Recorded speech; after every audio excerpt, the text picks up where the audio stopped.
Hey everyone, welcome back to Bullish on Business, the podcast where we celebrate bold thinkers, fearless doers, and relentless leaders who charge forward and refuse to settle for average. I'm your host, Rose Odette, entrepreneur, author of Charge Like a Bull, Bullish on Execution, and Lead Like a Lioness, and your go-to mentor for turning big goals into bigger wins. Today's guest embodies the fighter's mindset, literally. We're stepping into the ring, or maybe I should say onto the mat, with Allison Korson, the powerhouse co-owner of Significant Strikes Boxing, Jiu-Jitsu, and MMA in Northern Michigan. How you doing today, Allison? I'm doing good. How are you, Rose? I'm good. I met Allison at the Women's Wellness Expo at Kirkbride Hall in Traverse City last Saturday and talked her into coming on the podcast. She is such a dynamite. And that event was brought to us by the Northern Michigan Women's Magazine, which is an awesome magazine. You want to check it out. So, Allison, really cool, isn't just building a gym. She's building a movement because she's teaching kids discipline, empowering women through self-defense, and providing that grit and proving grit, heart, and community can truly change lives. From beginner classes to competitive fighters, she created a space where everyone at every level can unleash their inner warrior. We're going to talk about how she built this incredible culture of confidence, what it takes to lead a purpose-driven business in the fitness industry, and the lessons we can all take from the mat to the marketplace. So grab your coffee or your gloves because this conversation is going to pack a punch. Allison Korson, welcome to Bullish on Business. Thanks so much. Thanks. It's awesome that you're here today. So I just think you're so courageous to do this kind of thing. What I would like to know, and I think we all would like to know, is how did you get into this business and how did it all begin? Yeah, I didn't grow up. Some people grow up in the sport, and that wasn't the case with me. I grew up in Northern Michigan, and I went to school there. I left and traveled down to Grand Rapids for a little bit. And then I came back. When I came back, I was in search of a self-defense because I had a domestic violence incident when I was in Grand Rapids. So I was searching for what a lot of women search for is, the opportunity for self-defense. I'm so sorry to hear that. Yeah. But it drove you to this amazing opportunity. Isn't it funny how adversity in our life really opens new windows and doors for us? Definitely. And I never thought it would get here either. Like Wow. when I first was looking, I was really just searching for self-defense. For you. For myself, Because right. of a bad experience that Yes. you had. Yes. Oh, And wow. honestly, I was such a different person. I Mhm. was, scared, timid, not willing to even try new things. Wow. And so it has completely transformed me. So I know that people out there in the audience, you may have experienced something similar to that fear, even just being afraid to walk to your car in the parking lot or into a parking structure, or if you've had that bad experience, buckle up because I think you're going to really enjoy listening to Allison in this podcast. Yeah. Awesome. Yeah, and it really opened, I found a boxing gym up in Northern Michigan and I started with boxing and the love for the sport just kind of grew and I got into the rest of it, into jiu-jitsu and, the rest of it. So from there, yeah. That's so cool. Wow, wow, that's amazing. So with that, let's get into some of the questions I prepared for you. I like to give us a little bit of guidance, but feel free to expand and go wherever your heart wants to take you today. Definitely. But your mission says you provide a safe and inspiring environment for all ages. What were the foundational moments or decisions that shaped that mission at significant strikes? And how do you keep that alive day to day? Yeah, and I'm really glad you brought up the mission statement because when we started Significant Strikes, that was our biggest focus. We have a really great team of coaches and staff that are part of the community and the group, and the unfortunate part about combat sports gyms or fighting gyms is people can have bad experiences at them. Whether it's, people are too rough when they spar, or, sometimes there's inappropriate relationships that happen, or, things like that, where we really wanted to focus on what was important to all of us, not only the good, but things we wanted to avoid. Wow. So you brought that right out. You're like, this is gonna be a Yes. safe space. Yes, a safe space for the community, for kids, adults, women, everybody. Awesome. So, Awesome. That's so cool. So you offer woman-only classes, yeah. youth programs from age 5 to 12, and competition training. How do you tailor your coaching, culture, and communication? That's a lot of distinct groups. How do you handle each one the same, or Definitely. do you have to do a little different? Everything is customized a little bit. So we have our separate youth classes, and then we do have fundamental classes for more of the hobbyist or the beginner. All of our fundamental classes are no contact, so you can come in and try those out and not Mm. have to worry about, getting punched in the face or anything like Mhm. that.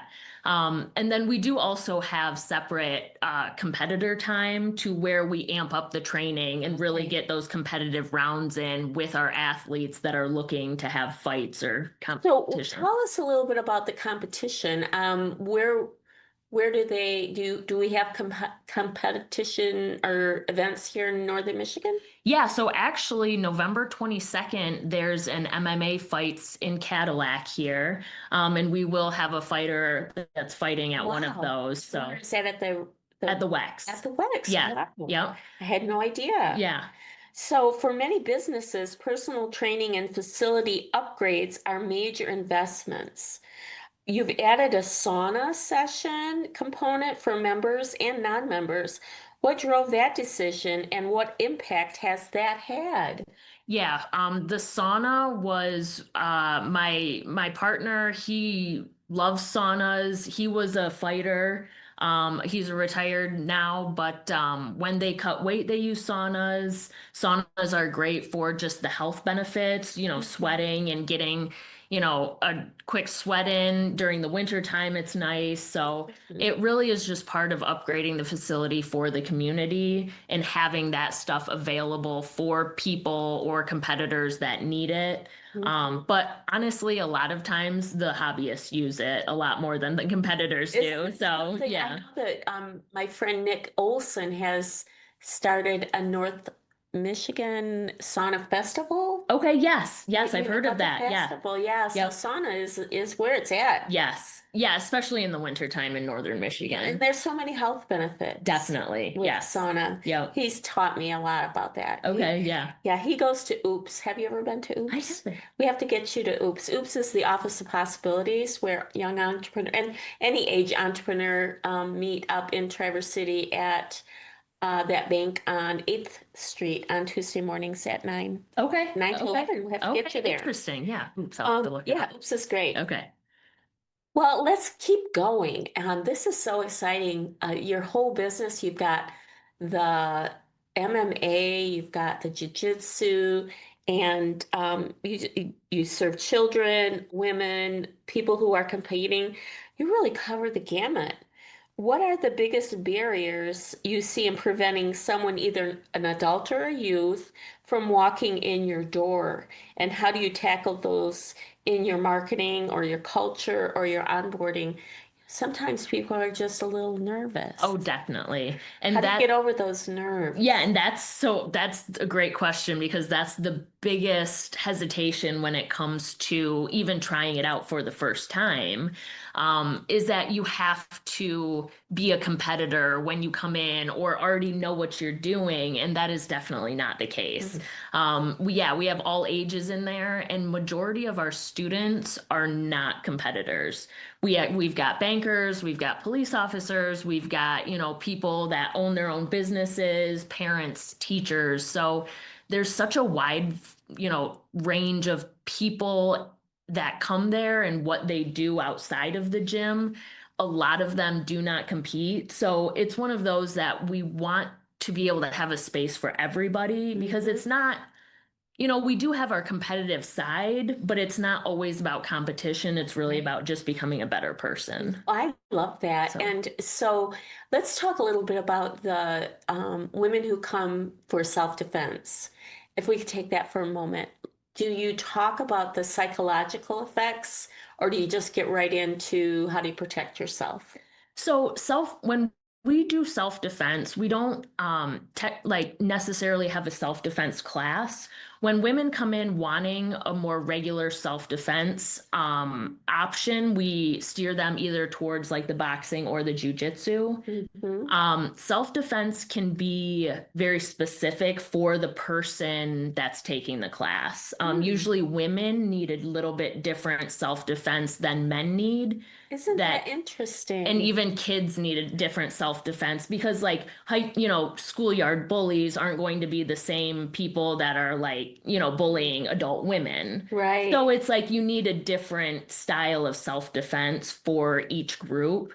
Wow. So we do self-defense seminars, but we always want to tailor them specifically to the group that's coming so that we can give them the best information. That is so insightful. I had no idea that you had to really tailor the self-defense to. And why did you start with boxing? So I started with boxing strictly because that's what was available. And as I got further along into my martial arts journey, boxing has really helped me in self-defense purposes read people's body languages from a distance. So it's not like I would technically use boxing or punch somebody if it was a self-defense scenario. You'd catch me running as fast as I can, but it's one of those things where it helps me notice whether people are being aggressive or not before they even get close to me. So it gives you some insight, helpful. Yes. Insight to the opponent. Yes. Wow. Yep. And you use that on a daily basis when you meet people. And so when you practice it regularly, it becomes more of a habit just to notice certain things. Isn't that fascinating? I love this. It's great.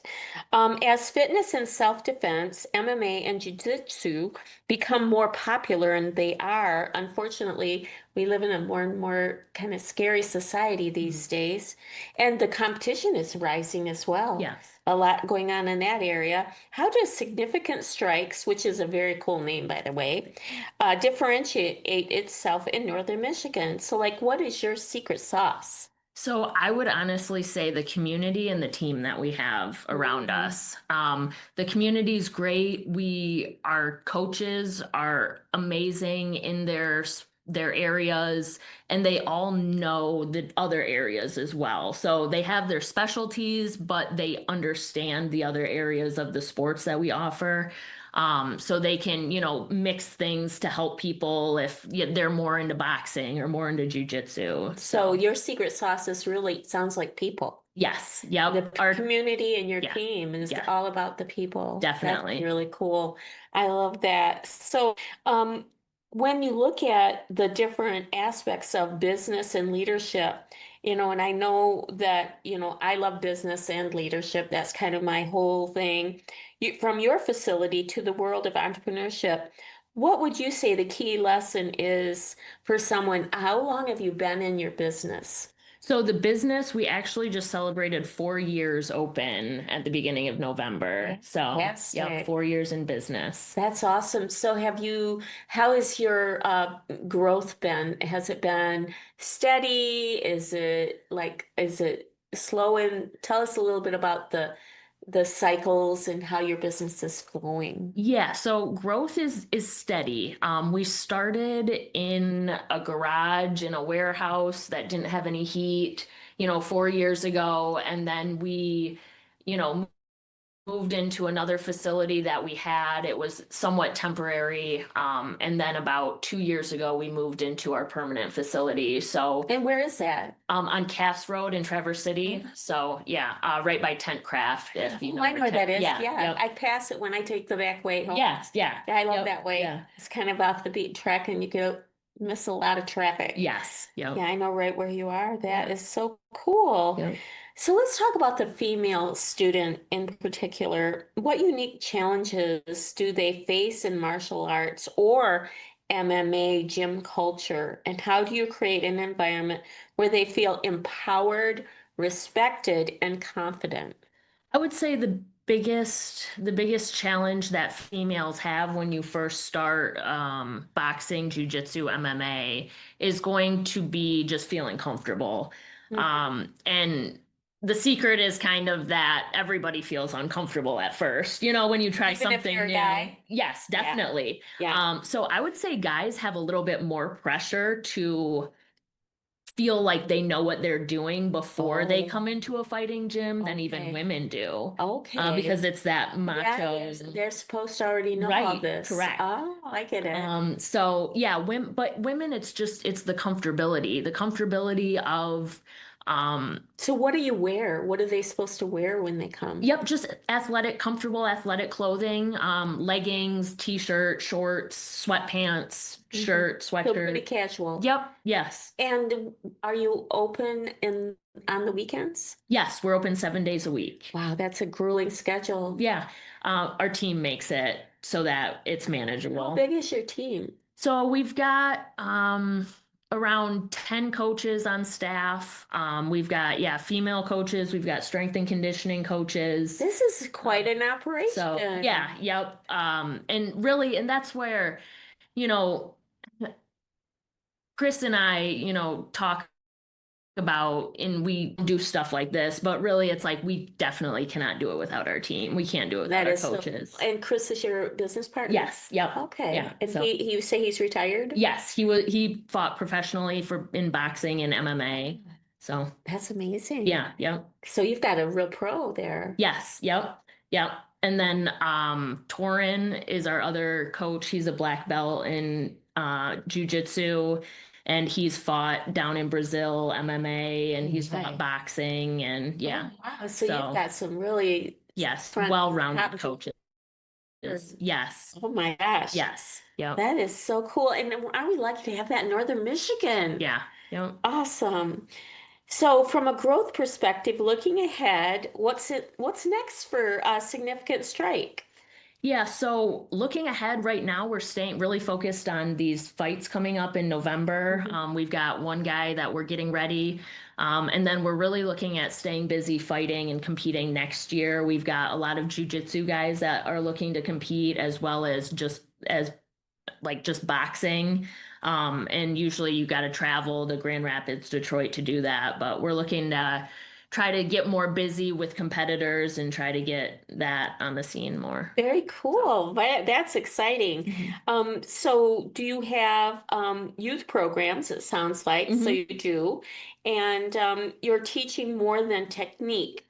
So when you're dealing with a child or a youth, it sounds like you look at the whole person. Mhm. Can you talk to us a little bit about the discipline, the confidence, and resilience you're seeing in your students? Definitely. So starting kids with combat sports young might seem a little bit like counterintuitive, but it really helps. The younger they start, the usually the more controlled of a human they are as they grow up. It really teaches control, depending, whatever position you're in or whatever you're going through, you can catch your breath, you can, focus on what you need to do in order to get a better position or to, miss punches or whatever it may be. So it's a lot of like problem solving. It's a lot of confidence building when they're able to actually hit a move or they can actually miss a punch or do something like that. It really builds their confidence as young people. And then as they grow up and grow into young adults, when they have experiences like competitions and, whether it's boxing or jujitsu or wrestling when you're younger, when you grow up, it's what haven't you done? You know what I'm saying? Right, Where yeah, it's I like hear you've you. already, So gotten you do wrestling also? so we have a wrestling class on Saturdays that a lot of times we'll get off-season wrestlers. So our black belt instructor, Torin, he also wrestled throughout his high school and college Okay. career. So his background is wrestling, so Mhm. he does excellent with the wrestlers. So That's so cool. mhm. So how, what age do you separate the sexes? Do the girls and boys at like 5 years? When do they stay in the same Mhm. class? Yep. And then do they separate sometime in their Yep, sometimes. So we have all of our youth classes are co-ed, Mhm. and they work, usually they work really well together at that age, 5 to 12. Uh-huh. And then as 13 and up, we offer female only classes, and then our other classes are co-ed.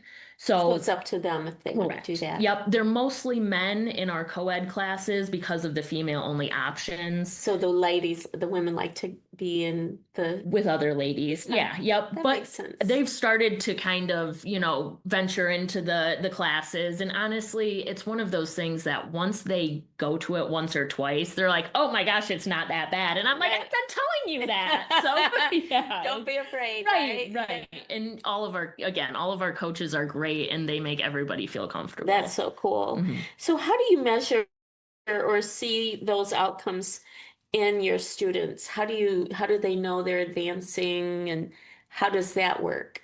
Um, Yeah, so in jujitsu, they have a belt system that they use. In boxing, it's more of like, in depending on what you're looking for, really, Mhm. you can get more advanced as you go, as well as not want to compete. So you can advance without competing, if that Okay. makes sense. How do you do that? How do you measure Um, that? so it's really our coaches, and our coaches are pretty notorious for slow grading system or being Okay. tough graders Yeah. where they make you really earn it before they give Okay. you that next Next level, level. right? But it's nice because it really makes you feel like you've earned it when you get it. Sure. So, Yeah, it's yeah. not like a participation trophy. Correct. Right. Yes. Yep. So Mhm. you really have to do the work. Yes. Yeah. So if you could send a short message to someone who's like sitting on the fence, Mhm. thinking, should I join or not? What would you say to motivate them to go for it? I would say that if you've ever wanted to try something like it, to go for it. In a few, in a year or so, you're gonna look back and wish you had tried it, and you're just gonna be a year older, and the opportunity will still be there. So try it, bring a friend, That's a good find idea. somebody to go with you, as well as if you're not, if you're coming to significant strikes or in the Traverse City area, it's a great gym up there. But if you go to a different gym, just really make sure you're comfortable. And if you're not comfortable, you don't ever have to stay. You don't ever have to feel Right. pressured to go back or to sign up or anything like that. And it's really like there are places where you can be comfortable and learn these skills. And so go and find a place like that. That you're And comfortable in. yes. Excellent. Yep. Excellent. Allison, this has been such a joy. So yeah. Now, before we wrap it up, do you have anything that you'd like to add? Um, martial arts is really for everybody. Um, we do, like I said, I just want to reiterate that there are so many people that get benefits from the sport that don't ever compete in their whole life. There are parents, moms and dads that come in with their kids, and it's a great place to grow, to build community, and to really just be a part of something that's bigger than you. Awesome. Well, So, with that, definitely like, share, and subscribe, and put your comments in. If you're nervous, if you're curious, we'll definitely let you know. And you'll find all sorts of details about significant strikes in the show notes. So you want to check that out. And with that, we'll see you next time. Goodbye, everybody.